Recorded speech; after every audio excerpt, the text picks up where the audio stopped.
Have you ever watched your life change in a single moment? Not because of fate, not because of luck, but because you failed to control yourself for just a few seconds? One angry word, one careless reaction, one impulsive decision, and suddenly years of effort collapse like a house made of sand.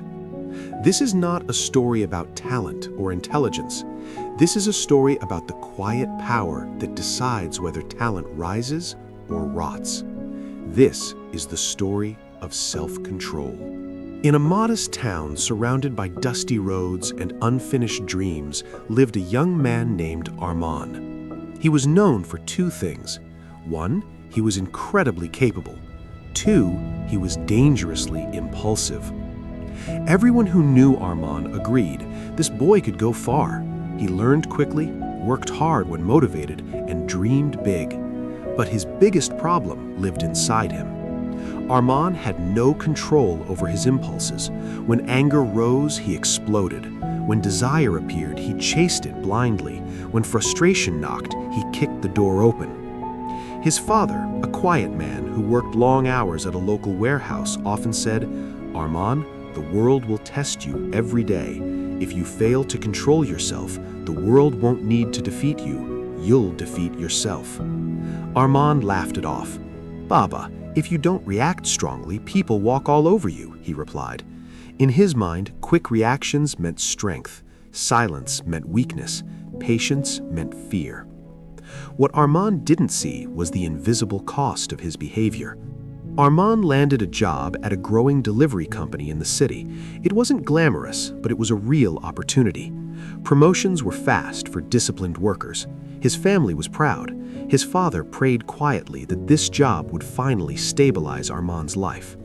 On the first day, his manager said something simple but important.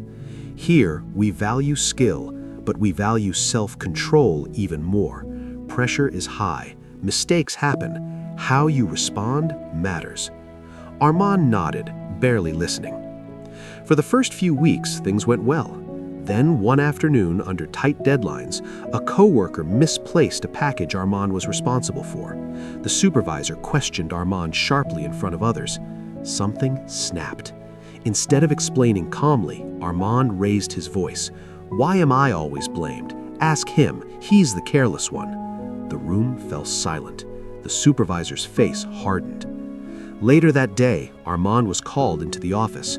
"You're capable," the supervisor said, "but you're reckless with your emotions. We can't afford that here."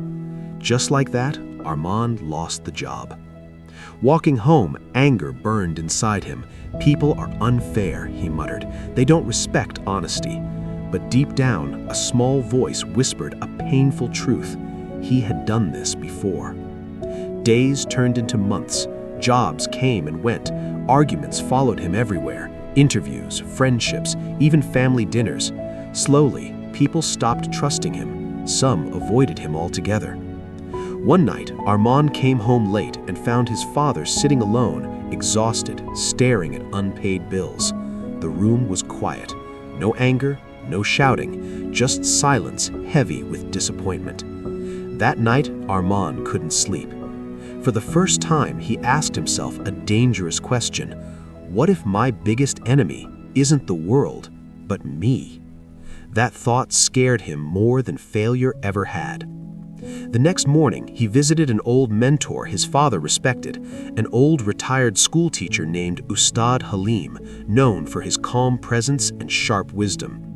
Armand poured out his story, his anger, his impatience, his regrets. Ustad Halim listened quietly, then said, "Son, self-control is not about killing emotions. It's about mastering the space between feeling and action." Armand frowned. "I don't understand."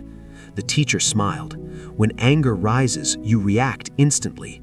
That instant reaction owns you. But if you learn to pause, even for 3 seconds, you own yourself." Ustad Halim gave Armand a simple task. For 1 week, he said, do nothing immediately. When you feel the urge to react, anger, temptation, frustration, pause, count to 5, breathe, then decide. Armand thought it sounded foolish, but he was desperate enough to try. The first day was torture. A shopkeeper spoke rudely. Armand clenched his fists, counted to 5. A stranger cut in line. His jaw tightened. He breathed. At home, an argument almost started, but he stopped himself. By nightfall, Armand was exhausted. But something strange happened. For the first time, he noticed his impulses before they controlled him. Over the next few days, the pause became clearer. In that small moment of silence, Armand saw choices he had never seen before. He realized something shocking. Most of his problems were not caused by situations, but by his reactions. One evening, Ustad Halim said something that changed Armand forever. Discipline is choosing what you want most over what you want now. Those words hit hard. Armand wanted respect, but he chose anger. He wanted success, but he chose comfort. He wanted peace, but he chose impulse. For the first time, he understood why his life felt stuck. Months later, Armand applied for a position at a logistics firm. During training, pressure was intense, mistakes were common, voices were raised. But Armand was different now. When criticized, he listened instead of defending.